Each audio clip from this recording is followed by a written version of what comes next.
नमस्कार व्यूअर्स, मैं हूं अमीश देवगन और आप देख रहे हैं देश का सबसे लोकप्रिय वीकेंड का कार्यक्रम। क्रिकेट में किसी टीम की हार के बाद आपने अंपायर पर सवाल उठाने का मामला जरूर सुना होगा, लेकिन भारत की राजनीति में यह पहली बार हो रहा है कि सियासी मैच यानी चुनाव अभी हुआ नहीं है, लेकिन अंपायर यानी चुनाव आयोग पर विपक्ष ने अभी से हमले शुरू कर दिए हैं। देश की ग्रैंड ओल्ड पार्टी कांग्रेस कह रही है कि इलेक्शन कमीशन का ऑफिस भारतीय जनता पार्टी के हेडक्वार्टर में शिफ्ट करवा देना चाहिए। यानी एक तरफ संविधान बचाने का सियासी एजेंडा या फिर प्रोपेगेंडा, और दूसरी तरफ संवैधानिक संस्थाओं पर खुल्लम खुल्ला वार हो रहा है। कहा जा रहा है कि चुनाव आयोग बिहार में वोट बंदी तक कर रहा है। इतना ही नहीं, बिहार में कांग्रेस आरजेडी की सरकार बनने पर नए वक्फ कानून को कूड़ेदान में फेंकने के दावे हो रहे हैं। यह तुष्टीकरण की पराकाष्ठा है। जिस कानून को देश के सदन ने पास किया हो, महामहिम ने पास किया हो, उसको कूड़ेदान में फेंकने की बात हो रही है। जिस पर पलटवार करते हुए केंद्रीय मंत्री किरेन रिजिजू ने कहा कि विपक्ष अल्पसंख्यकों को गुमराह कर रहा है। इसी बीच समाजवादी पार्टी ने राष्ट्रीय स्वयंसेवक संघ को देश विरोधी आतंकी संगठन बता दिया है। तो आज इन्हीं तमाम मुद्दों पर जनता जनार्दन के बीच होगी वीकेंड की सबसे प्रभावी, सबसे जोरदार डिबेट। जोरदार तालियों से अभिनंदन है आपका आज के इस बेहद खास कार्यक्रम में। चुनाव आयोग किसी पार्टी का बिचौलिया नहीं हो सकता। चुनाव आयोग भी बीजेपी में शामिल हो। नोटबंदी के बाद वोटबंदी, ये तो हमला है। 2005 से 25 बहुत हुए नीतीश।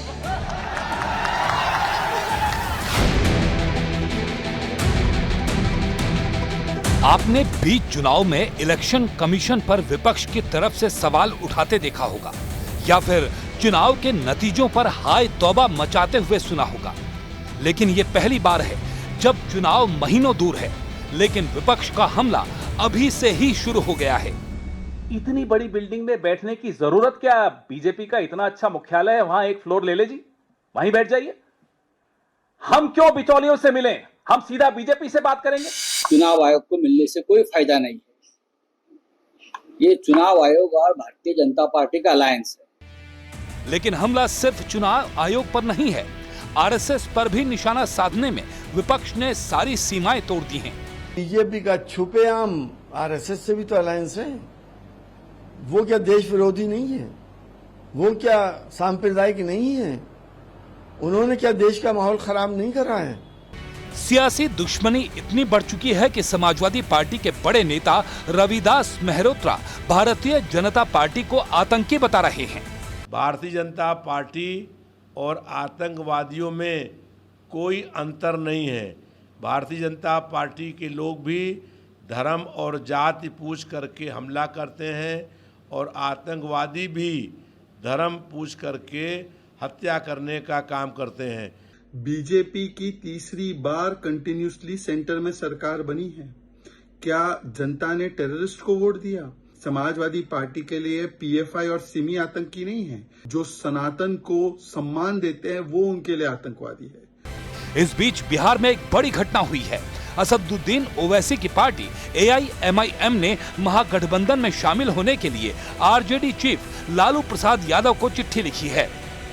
ओवैसी साहब मूलतः में उनका बेस हैदराबाद में है। अब आपका ना लड़ने का फैसला तेजस्वी जी के नेतृत्व में पूरे महागठबंधन को, मैं समझता हूं कि आप उस संदर्भ में सोचिए। तो बीजेपी कह रही है कि चुनाव में वक्फ का मुद्दा उठाकर कांग्रेस आरजेडी तुष्टीकरण की जमीन तैयार कर रहे हैं। उधर चिराग पासवान ने कहा है कि बिहार के मुख्यमंत्री नीतीश कुमार ही होंगे और वो डिप्टी सीएम भी नहीं बनना चाहते। वो अनुभव आज की तारीख में बिहार को आगे लेके जाने का वो मुख्यमंत्री नीतीश कुमार जी के पास ही है। तो ऐसे में गठबंधन में किसी और विकल्प की चर्चा हो मुख्यमंत्री पद के लिए, वो संभव ही नहीं। आप डिप्टी सीएम बनेंगे? जैसा मैंने कहा कि मुझे किसी पद की लालसा नहीं है। लेकिन आज सबसे बड़ा सवाल है कि क्या विपक्ष चुनाव आयोग पर सवाल उठाकर और तुष्टीकरण का दांव चलकर लोकतंत्र की नींव पर प्रहार कर रहा है? आज इसी पर जनता के बीच होगी देश की सबसे बड़ी बहस। मेहमान मेरे साथ कौन कौन है आपका परिचय करवा देते हैं। राजकुमार भाटी सपा के वरिष्ठ नेता हैं, प्रवक्ता हैं, जोरदार तालियों से अभिनंदन है। सोमनाथ भारती फॉर्मर मिनिस्टर, आम आदमी पार्टी के वरिष्ठ नेता, उनका अभिनंदन है। एनडीए से मेरे साथ हैं शहजाद पूनावाला, प्रवक्ता भारतीय जनता पार्टी के, सत्य प्रकाश मिश्रा नेता जनता दल यूनाइटेड के, दीपक झा भी कांग्रेस के प्रवक्ता जुड़ने वाले हैं, लेकिन इस समय थोड़ा डिले से चल रहे हैं, देर से चल रहे हैं। चलिए मैं अपने कार्यक्रम की शुरुआत करता हूं, क्योंकि इस कार्यक्रम की शुरुआत तो समय पर होती है। तो जोरदार तालियों से तमाम मेहमानों का अभिनंदन। आज की चर्चा की शुरुआत करते हैं। तो आरएसएस भाटी साहब आतंकी संगठन है, देश विरोधी संगठन है, आपके नेता ये बात कह रहे हैं, किस ग्राउंड पे कह रहे हैं, किन सबूतों के साथ कह रहे हैं? एक नहीं, दो दो तीन तीन कह रहे हैं, क्यों? नहीं, पहली बात तो ये समाजवादी पार्टी का अधिकृत रुख नहीं है, अधिकृत बयान नहीं है। तो रविदास मेहरोत्रा को बाहर करेंगे? कुछ लोगों के अपने व्यक्तिगत विचार भी होते हैं। समाजवादी पार्टी, चर्चा उन बातों पे होनी चाहिए समाजवादी पार्टी अधिकृत रूप से कहे, समाजवादी पार्टी के राष्ट्रीय अध्यक्ष के हैं। लेकिन जहाँ तक आरएसएस के बारे में बात है, मैं आपके शो में भी कई बार बोल चुका हूँ, आरएसएस 1925 में गठन हुआ आरएसएस का। 1947 तक देश के स्वतंत्रता संग्राम से आरएसएस दूर रही, और केवल दूर नहीं रही, अंग्रेजों की मदद करती रही। जब सुभाष चंद्र बोस आज़ाद हिंद फौज बना रहे थे, जब महात्मा गांधी भारत छोड़ो आंदोलन चला रहे थे, तब आरएसएस के प्रमुख उस समय के गोलवलकर जी और हिंदू महासभा के सावरकर जी दोनों गाँव में जा जाकर मीटिंगें करके कह रहे थे अंग्रेजों की फौज में शामिल हो जाओ, यानी आज़ाद हिंद फौज से लड़ने के लिए अंग्रेजों की फौज में शामिल हो जाओ। जब देश का संविधान लागू हुआ, 26 नवंबर 1949 को संविधान स्वीकार किया गया, तो उन्होंने, गोलवलकर जी ने ऑर्गेनाइजर अखबार में लेख लिख के कहा स्पष्ट तौर पर कि संविधान हमें स्वीकार नहीं है। जब तिरंगे झंडे को राष्ट्रीय ध्वज बनाया गया, तब आरएसएस ने कहा ये तिरंगा हमें स्वीकार नहीं है, 3 रंग अशुभ होते हैं, हमारा ध्वज भगवा होना चाहिए। और 2002 तक राष्ट्रीय स्वयंसेवक संघ ने नागपुर में अपने मुख्यालय पर राष्ट्रीय ध्वज नहीं फहराया। जब कोर्ट ने आदेश किया, तब 2002 से वो भी 26 जनवरी 15 अगस्त को फहराते हैं, बाकी दिन नहीं फहराते, अपने किसी कार्यक्रम में राष्ट्रीय ध्वज नहीं लगाते।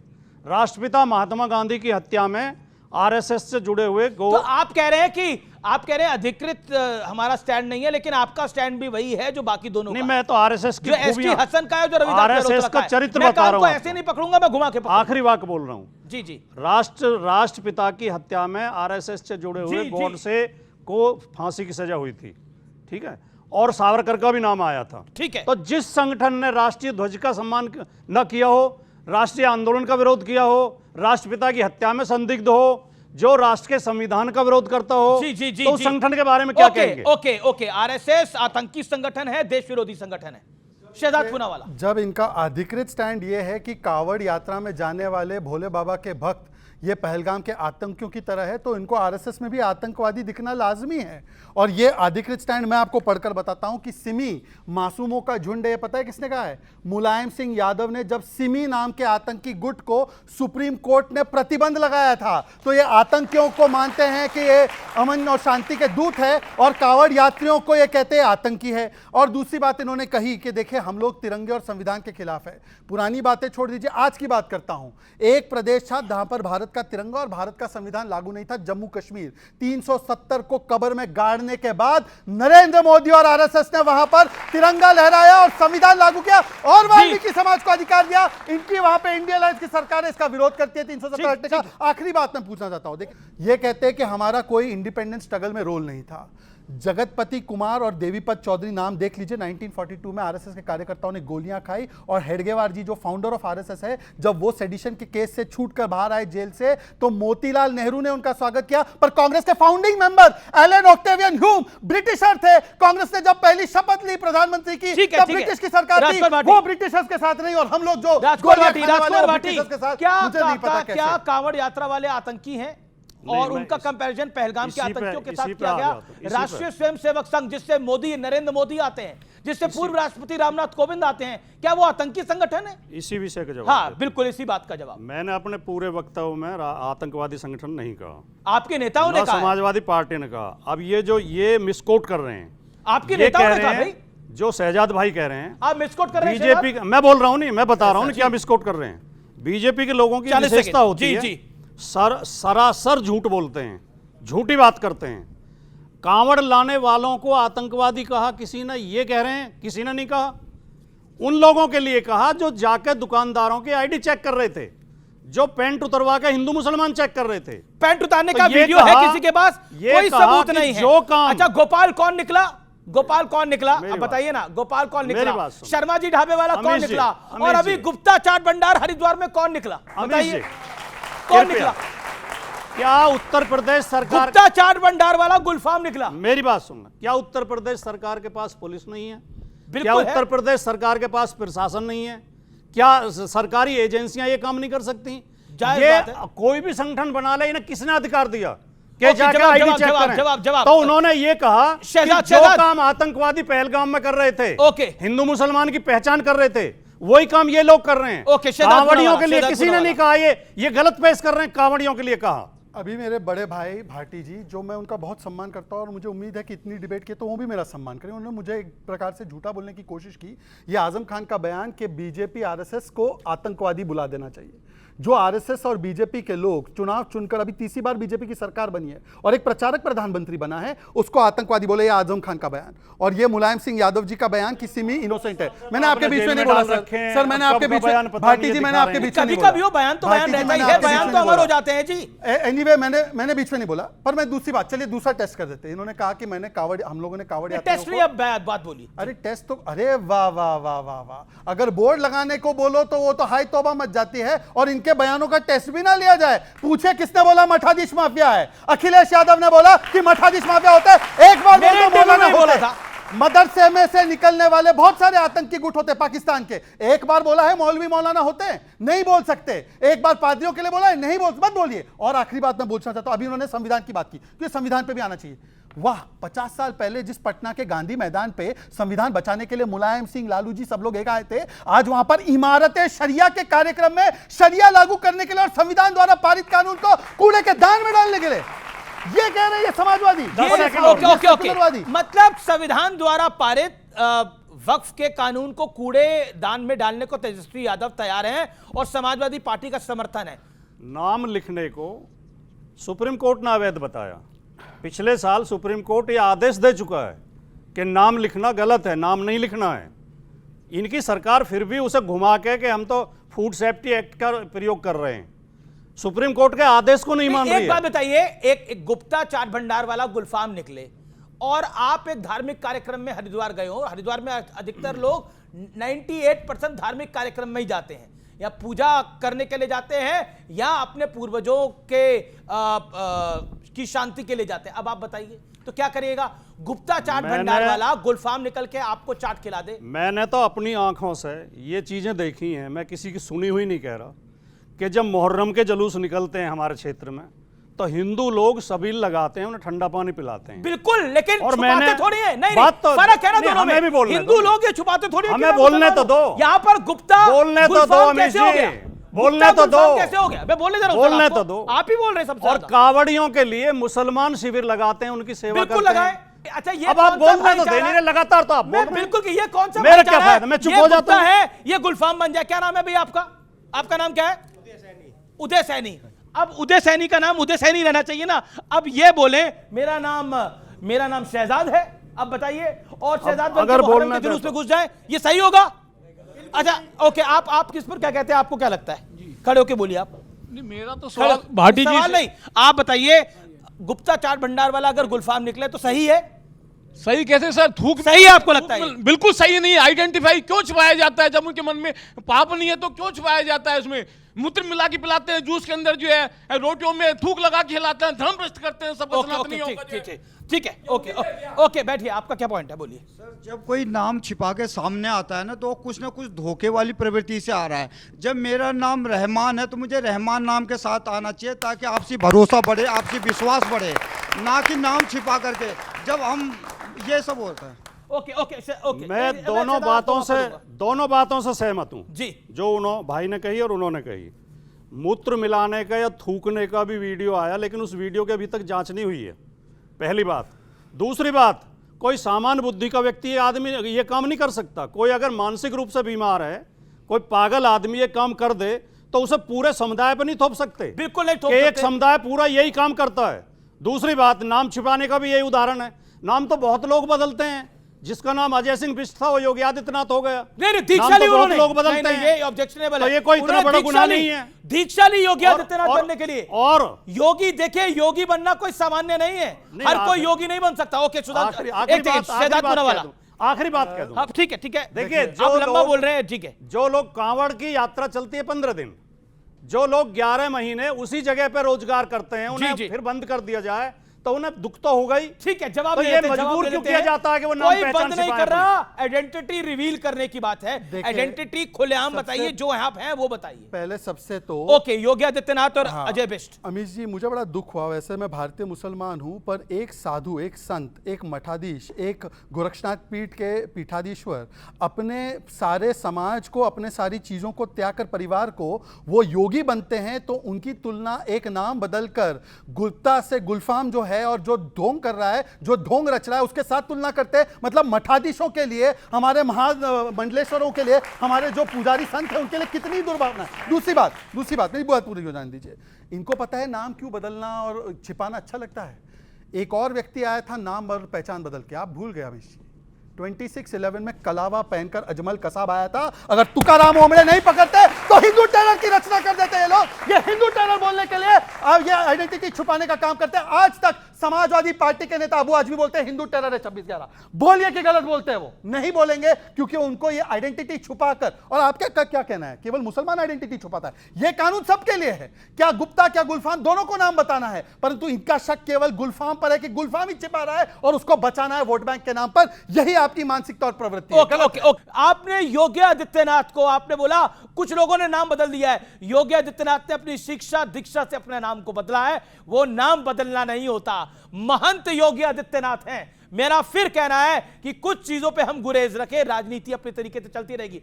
सत्यप्रकाश मिश्रा, जो योगी आदित्यनाथ जी को इस मंच पे कहा गया, उसके ऊपर आपकी राय, और क्या आपको लगता है कि वक्फ के कानून को कूड़ेदान में डाल देंगे अगर इंडिया अलायंस की सरकार कभी भी आ गई देश में? तो क्या योगी आदित्यनाथ जी ने जब उनको, उनके गुरु ने उनको नाम दिया होगा, तो क्या पूरा देश और पूरा राज्य उत्तर प्रदेश उनका असली नाम अजय सिंह बिष्ट नहीं जानता था? सब कोई जानते थे कि उनका असली नाम क्या है। भारतीय यौगिक परंपरा में जो यहाँ ऋषि मुनियों की एक संस्था है, वो अपने शिष्यों को नया नाम देते हैं। आप बताएंगे भाटी जी, स्वामी विवेकानंद का क्या नाम था? मैं जानता हूं, मैं बता सकता हूं। स्वामी विवेकानंद का नाम था नरेंद्र। आप बताएंगे अभिमुक्तेश्वरानंद जी का क्या नाम है, जो शंकराचार्य हैं? हर शंकराचार्य का जो पारिवारिक नाम है, किसी भी साधु संत का जब वो शरणागत होते, दीक्षा लेते घर से, उनका नामकरण नया किया जाता है और उनके पुराने नाम की जानकारी सबको होती है। आ गए हैं दीपक झा, आइए, स्वागत है आपका। देरी से आए हैं, देर हो गई इनको आते आते, इनका स्वागत है। ये देर से आए हैं, ठीक है। सोमनाथ भारती, अब आपका टर्न है, बोलिए। कांग्रेस तो धीरे से चल रही है, डिले से चल रही है, पीछे चल रही है। कांग्रेस वाले पे आ जाएंगे, लेकिन जो आपने अरे ये अभी तो आए हैं, इन पे मत आइए। मालूम है इनका डिले ही आना है अभी। अच्छा। अब क्या है कि जो माननीय योगी जी के बारे में बात कही मेरे साथी भाटी जी ने, देखिए क्या है कि इसी धरती से एक और शख्स आते हैं, उनका नाम भगवान बुद्ध। सबको पता है कि भगवान बुद्ध ने राजपाट छोड़ करके सन्यास लिया। योगी जी उल्टा गए, ये सन्यास छोड़ करके राजपाट ले लिया। आपको देख के एक बात याद आ रही है, बहुत देर कर दी मेहरबान आते आते। लेकिन आए हैं, देर आए हैं, लेकिन हो सकता है दुरुस्त आए, हो सकता है दुरुस्त ना आए, मुझे नहीं पता। लेकिन आम आदमी पार्टी कह रही है हम बिहार में चुनाव लड़ रहे हैं। पवन खेड़ा साहब कह रहे हैं कि अमेरिका में भी जाके चुनाव लड़ रहे हैं अरविंद केजरीवाल। आप बताइए। बात यह है कि कहाँ तो तय था चरागा हर एक घर के लिए, कहाँ चराग मैसर नहीं शहर के लिए। जो आपने कही बात, उसका जवाब दे रहा हूँ। एक स्मार्ट सिटी बनाया है मोदी जी ने गुड़गांव, वहाँ से मैं निकला 1:30 बजे। दूसरे स्मार्ट सिटी आना था नोएडा, और लग गए 2.5 घंटे। ये देश की जनता को सारे इनको चुप करा दीजिए। आप अपनी बड़ी गाड़ी से आ रहे होंगे ना? अरे गाड़ी बड़ी हो छोटी हो, मेट्रो, आप अपनी बड़ी वाहन से आ रहे होंगे। तो मेट्रो पे आते तो पहुंच जाते। एक बात बताइए, बड़ी गाड़ी से आने के लिए तो बड़ा स्मार्ट शहर बनाया था, 100 स्मार्ट शहर बनाए थे इन्होंने, तो क्या हुआ? हवा हवाई हो गई इनकी ढोल में पोल है ना जो, तो पूरी देश की जनता ने आज देख लिया। मैं बताना चाह रहा था, मैं चाहता हूँ कि आप चलिए एक सेकंड, आप खुद तो गुड़गांव से नोएडा पहुंच नहीं पा रहे हैं, आप खुद तो गुड़गांव से नोएडा पहुंच नहीं चाहते और राहुल गांधी को प्रधानमंत्री के पद तक पहुंचाना चाहते हैं और इनको अमेरिका पहुंचाना चाहते हैं और इन्हें अमेरिका पहुंचाना चाह रहे हैं। आप बोले ये अमेरिका पहुंच जाए, ये अमेरिका पहुंच जाए। आपकी सबसे बड़ी समस्या है कि आप बोलते बहुत हैं, सुनते किसी को नहीं है। समस्या है बिल्कुल। अच्छा। बात यह है कि बिहार की बात भाजपा करती है। मैं सुनता हूं लेकिन सुनाता भी उतने उससे ज्यादा। सुनाइए, लेकिन जिनको सुनाना है उनको आप नहीं सुना सकते। हम लोग पूरे पिछले 10 सालों से कह रहे हैं जो मीडिया आप सुनते सुनते हताश हो चुके हैं, अब सुनने के काबिल नहीं है। सुनिए अमीश भाई, आप भी थोड़ा सुनिए। दीपक भाई बोलिए, इन्हें अमेरिका क्यों भेज रहे हैं? आप तो नोएडा तक नहीं पहुंच पा रहे, इन्हें अमेरिका भेज रहे हैं। तो मोदी जी का शहर है, स्मार्ट शहर बना है, नोएडा भी नहीं आ पा रहे। ये सोमनाथ भारती को क्यों अमेरिका भेज रहे हैं? सोमनाथ भारती जी तो देखिए 2 बोतल का नशा है, 2 बोतल का नशा कहीं भी पहुंच सकते हैं। आम आदमी पार्टी है, आम जनता को 2 बोतल में उतारना चाहती थी।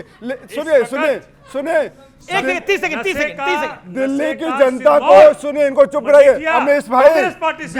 दिल्ली की जनता को, दिल्ली की जनता को 2 बोतल खेलने वाली पार्टी कांग्रेस पार्टी से आता है। चुप करिए ठीक है। अमीश अभी जेल का हवा खा रहा है। जब दिल्ली लेकर के आए तो ये 2 बोतल नशे के साथ बोल रहे हैं। मैंने कहा कि दिल्ली की जनता को 2 बोतल में उतारना चाहते थे, लेकिन दिल्ली की जनता ने इनको पहुंचा दिया। जाके आप यमुना जवाब दूंगा इसका। इन्हें 30 सेकंड का अधिकार है भाई। बेचे नहीं, हारे हुए हैं। अब हारे हुए व्यक्ति गुस्सा हारे हुए हैं, बौखलाए हुए हैं। ये बिहार लड़ेंगे, इनका चेहरा देखिए, इनका रुतबा देखिए, कुछ नहीं, 2 बोतल नशे में है।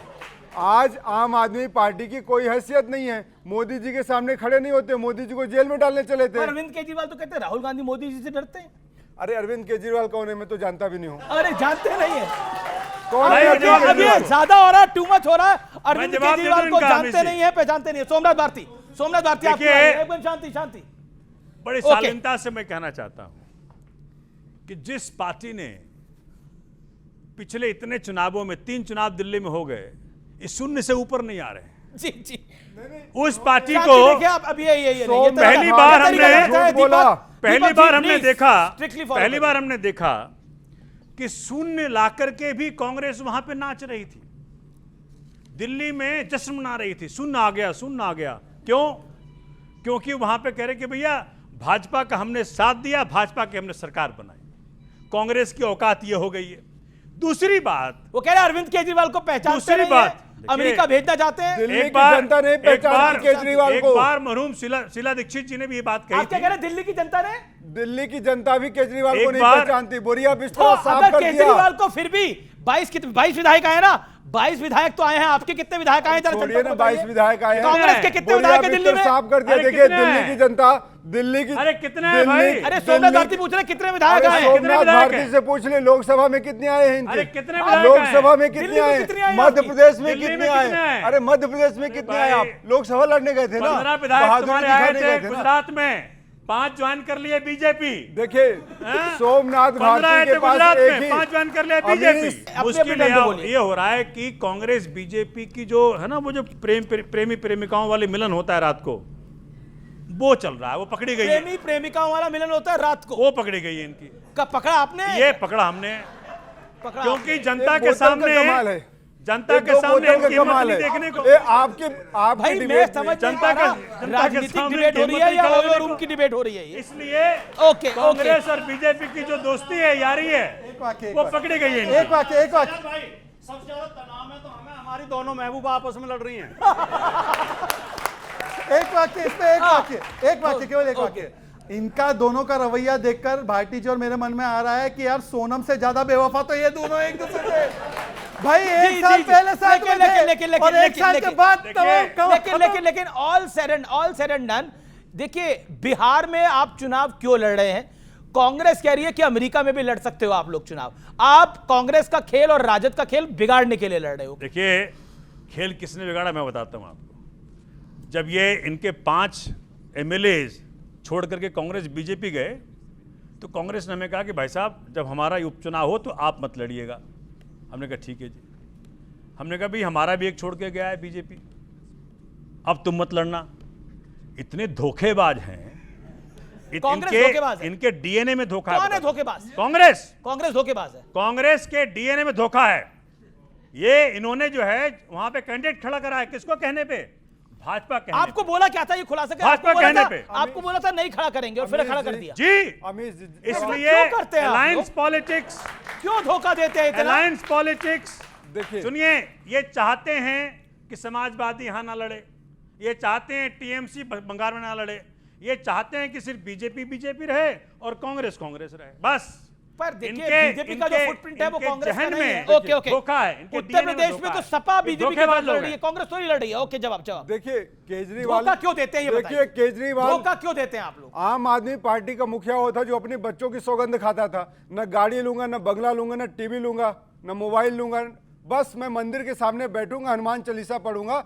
और क्या किया इन्होंने? दिल्ली की जनता को 2 शराब की बोतलें फ्री में दे दिया। पहली बात तो शराब बांटने वाले लोग, दिल्ली की जनता को शराब बांटने वाले, चुप कराइए, चुप कराइए अब इनको, चुप कराइए इनको, चुप कराइए।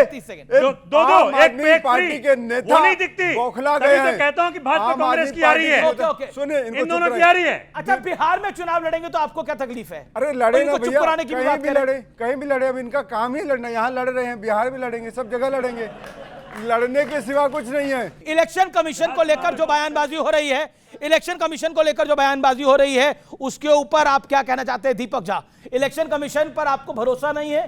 अब आपके किसी नेता को अंदर नहीं जाने दिया तो आप इलेक्शन कमीशन को गाली देंगे? संविधान पे भरोसा नहीं है आपको, जिस संविधान की आप कस्में वादे खाते हैं? 30 सेकंड। देखिए, इलेक्शन कमीशन पे पूरे देश को भरोसा है, लेकिन पूरे देश का जो वोट, सुनिए, अरे चुप रहिए ना, इनको चुप कराइए। बात है कि अगर बिहार की जनता का, बिहार के लोगों का एक भी व्यक्ति का अगर वोटर लिस्ट से नाम कटता है तो दुर्भाग्य है, और हम ऐसा नहीं होने देंगे, चाहे इसके लिए इलेक्शन कमीशन से लड़ना पड़े। दिक्कत क्या थी? वहां वोट बड़े थे, यहाँ वोट कम होने पे दिक्कत। यहाँ पे वोट कम और ज्यादा की बात नहीं, बात है कि पारदर्शिता अगर आपसे बिहार पे मांगा जा रहा है, यहाँ पे भाजपा प्रवक्ता क्या बात करेंगे? ये तो बिहारियों को गाली देते हैं। बिहार के एक समाज से जिससे मैं आता हूँ, इन्होंने गाली दिया था। तो ऐसे बेशर्म प्रवक्ताओं के साथ अगर मैं डिबेट करता हूँ तो बिहार के समाज के लिए, हमारे समाज के लिए, लोगों के लिए ये शर्मिंदगी भरी बात है। माफी मांगी थी अपने उस बयान की। माफी मांगने से कुछ नहीं होता। देखिए, ईसीआई बहाना है, अपने आप को हार से बचाना है, इसीलिए निशाना है। मैं पूछना चाहता हूं कि तेलंगाना में ईसीआई बिल्कुल ठीक था ना, कर्नाटका में ठीक था, हिमाचल में ठीक था, जम्मू कश्मीर में ठीक था, और केवल महाराष्ट्र और हरियाणा में गड़बड़ हो गया। और मैं इनसे पूछा था तो हमारी छोड़ दीजिए, सुप्रीम कोर्ट की छोड़ दीजिए, ईवीएम पर सुप्रीम कोर्ट के 40 फैसले आ गए, उसको छोड़ दीजिए। ओमर अब्दुल्ला और इमरान मसूद बोल रहे हैं कि ईसीआई बहुत अच्छा काम करता है, फिर भी इनको ईसीआई पर भरोसा नहीं, इनको केवल परिवार तंत्र पर भरोसा है। ये ईसी का नहीं, सीसी का मामला। सीसी पता क्या है? Conditional commitment. जुडिशरी से मेरा फैसला है, जुडिशरी ठीक, वरना जुडिशरी खराब। ईसी से मेरा फैसला आ जाए, ईसी ठीक है। और आखिरी बात, last 10 seconds, Bihar toilet cleaning करता है और हिंदी भाषी बोलने वाले शूद्र है, ये डीएमके का ऑफिशियल स्टेटमेंट है। आज तक कोई कार्रवाई नहीं की और ये यहां पर मुंह उठाकर बोल रहे हैं मैंने बिहार का सम्मान किया, आपने बिहार के लोगों को गाली दी।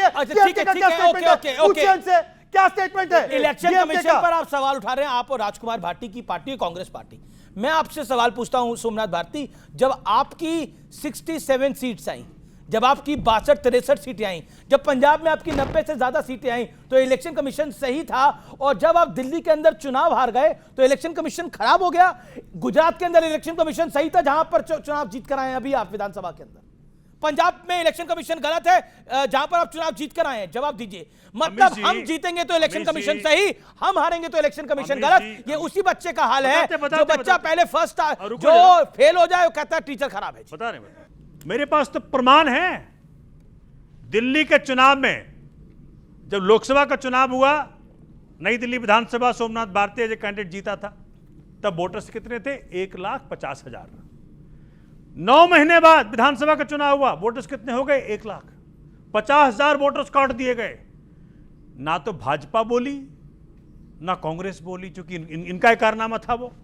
अगर 50,000 वोट आप 9 महीने में काट देते हैं तो हम क्या बोलेंगे? इलेक्शन कमीशन अच्छा काम कर रहा है। मेरे अपनी विधानसभा में, जहां जिस विधानसभा को मैं जीता था पिछली बार 18,200 वोट से, 25,000 वोट काट दिए गए। अच्छा एक बात बताइए सोमनाथ एक भाई, मैं आ रहा हूं, सुनिए, आप please लॉजिकल allow बात me करते to speak. हैं। नहीं I am No, I will not allow you to- लेकिन मेरा काउंटर पॉइंट है, एक बात बताइए, मैं एक बात मोदी करता जी हूं। की पिछली बार आई थी 303 सीटें, इस बार आई 240 सीटें, तो मोदी जी को तो इलेक्शन कमीशन को बोलना चाहिए कैसे कर दिया, मेरे ऑर्डर को तुमने नहीं माना। यहाँ पे बताइए, जनता बैठी है, सुनिए कमाल की बात है। सुनिए, मैं तो ये बात करना चाह रहा था आपको। मेरे पास मैनिफेस्टो है बीजेपी का और जेडीयू का भी जी। 20 साल से वहां सत्ता में है ये। इतने बच्चे जो है ना बैठे हुए, सबको नौकरी चाहिए, मेरी बहनें बेटियां बैठी है ना, उनको सिक्योरिटी चाहिए, उनको महंगाई से मुक्ति चाहिए, समस्याओं का समाधान इलेक्शन चाहिए। कमीशन पे मैंने आ रहा सवाल एक सेकंड पूछा। आ रहा जी, हूं। जी, जी। इलेक्शन कमीशन की ड्यूटी है, देखिए प्रजातंत्र का आत्मा है फ्री एंड फेयर इलेक्शन, और फ्री एंड फेयर इलेक्शन की आत्मा क्या है? अच्छा, बिना फ्री फेयर एक इलेक्शन सेकंड। के आपकी, अरे बात सुन लीजिए मैं भाई। बिल्कुल सर आपको मौका दे रहा बात हूं, सुन लेकिन लीजिए। बिना फ्री और फेयर आज- इलेक्शन के आपकी मैं 90 क्या सीटें कह रहा हूं? पंजाब में आ गई। मैं क्या कह रहा हूं? हाँ। वोटर्स लिस्ट के साथ जो खिलवाड़ कर रही है इलेक्शन कमीशन भाजपा के कहने पे, अच्छा, वो सारे बीमारी का जड़ है। एक महीने में जिस राज्य के अंदर सिर्फ 2.8% लोगों के पास वहां का बर्थ का सर्टिफिकेट हो, 10% के आसपास लोगों के पास मैट्रिकुलेशन सर्टिफिकेट हो, कोई 4% लोगों के पास कास्ट सर्टिफिकेट हो, आज आप क्या कह रहे हैं? मन हुआ एक दो कुछ कर लो। आज क्या कह रहे हैं आप?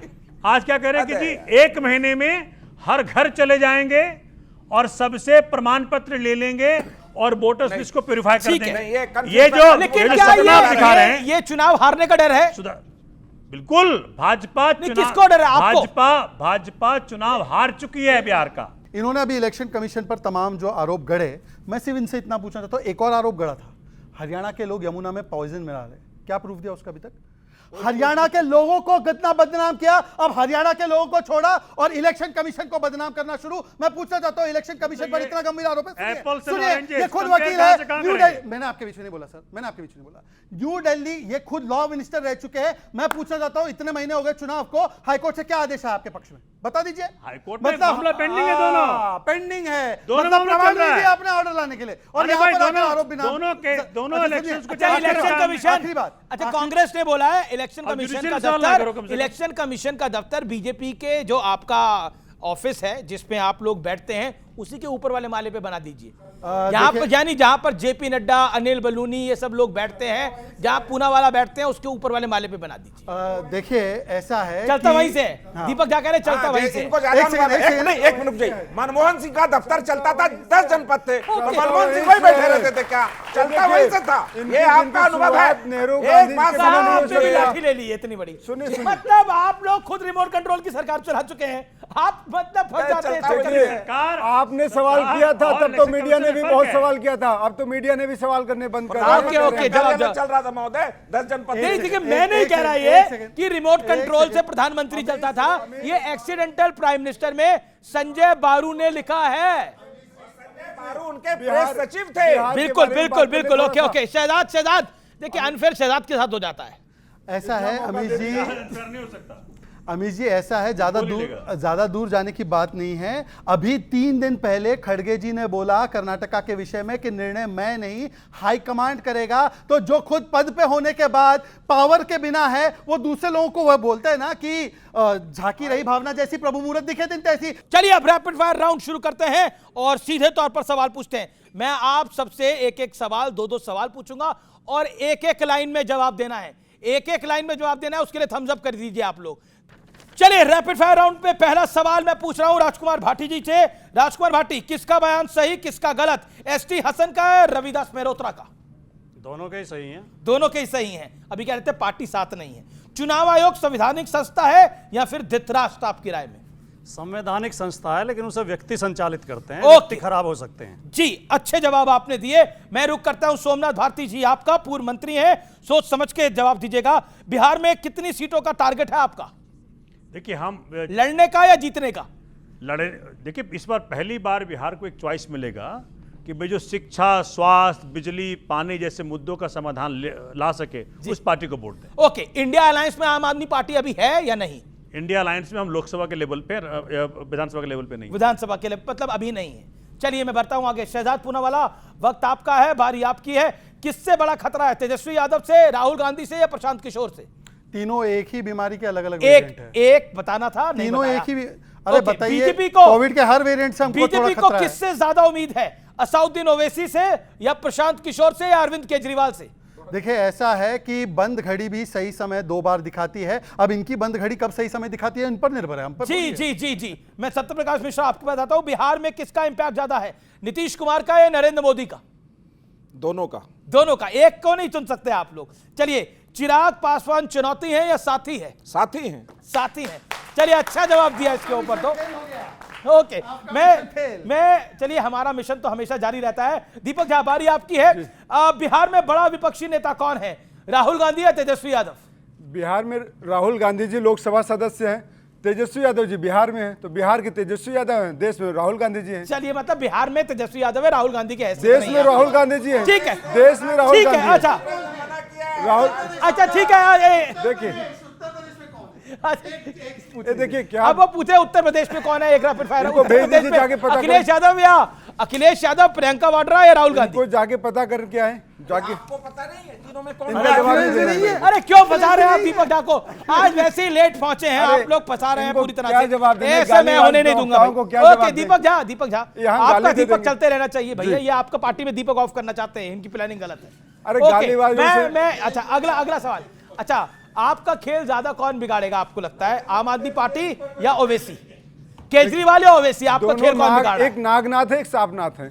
एक नागनाथ है, एक सांपनाथ है। बिल्कुल। कौन नागनाथ है, कौन सांपनाथ है? आप डिसाइड करिए, जनता को डिसाइड करने आप बताइए। हमारे लिए एक नागनाथ है, एक सांपनाथ है, दोनों ही भाजपा की टीम है। चलिए, बहुत बहुत शुक्रिया, बहुत बहुत शुक्रिया। एक हल्दी डिस्कशन लोकतंत्र का बड़ा हिस्सा है और मैं अपने तमाम मेहमानों का शुक्रगुजार हूं कि उन्होंने बहुत अच्छे से हर सवाल का जवाब दिया है। आज का विचार, देर लगेगी मगर सब सही होगा, जो तुम्हें चाहिए वही होगा। दिन बुरे हैं, जिंदगी नहीं, इसलिए सब्र रखो, सब सही होगा।